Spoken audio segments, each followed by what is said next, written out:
Selamat sore teman-teman sekelas dan ibu dosen pengampu. Dalam kesempatan kali ini, kita akan membahas tentang komunikasi kelompok. Komunikasi kelompok adalah proses berbagi informasi, ide, dan emosi antara anggota kelompok dengan tujuan mencapai pemahaman yang lebih baik dan bekerja secara efektif. Ada banyak bentuk komunikasi kelompok dan hari ini kita akan membahas salah satu yang paling umum, yaitu pertemuan kelompok. Pertemuan kelompok adalah momen di mana anggota kelompok berkumpul secara langsung atau melalui platform daring untuk berkomunikasi dan bekerja bersama. Pertemuan kelompok dapat berlangsung dalam berbagai konteks seperti di tempat kerja, di sekolah, atau dalam organisasi sosial. Pertama, mari kita bahas persiapan untuk pertemuan kelompok. Sebelum pertemuan dimulai, peserta harus mengetahui tujuan pertemuan, agenda yang akan dibahas, dan materi yang perlu dipersiapkan. Hal ini memungkinkan anggota kelompok untuk mempersiapkan diri dengan baik dan memaksimalkan waktu yang ada.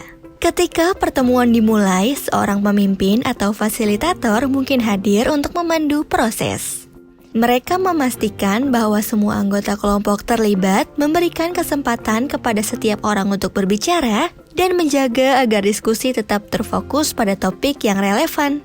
Selama pertemuan, anggota kelompok saling berbagi informasi, pendapat, dan pengalaman mereka. Mereka dapat menggunakan berbagai strategi komunikasi, seperti berbicara secara lisan, menggunakan presentasi visual, atau berkomunikasi melalui platform daring.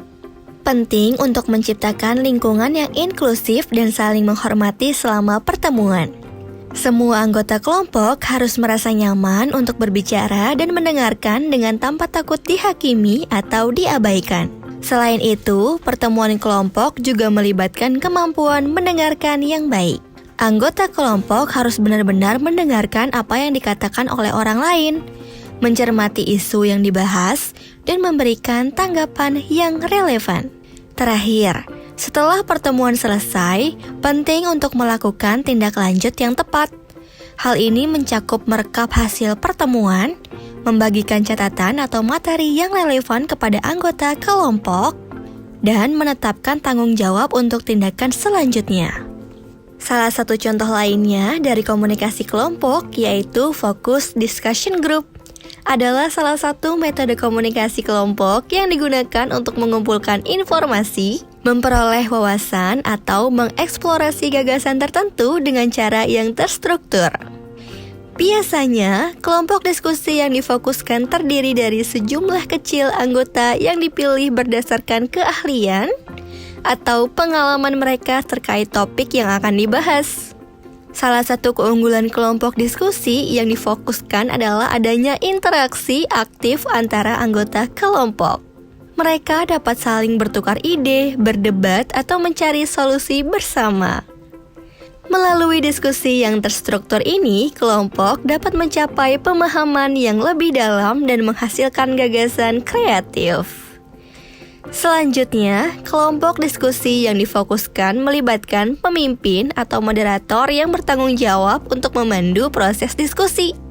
Moderator memastikan bahwa setiap anggota kelompok memiliki kesempatan untuk berbicara dan berbagi pandangan mereka. Mereka juga menjaga agar diskusi tetap fokus pada topik yang ditentukan. Waktu dalam kelompok diskusi yang difokuskan seringkali diatur dengan cermat. Setiap anggota kelompok diberi waktu tertentu untuk menyampaikan pandangan mereka, memberikan pendapat, atau menjawab pertanyaan yang diajukan.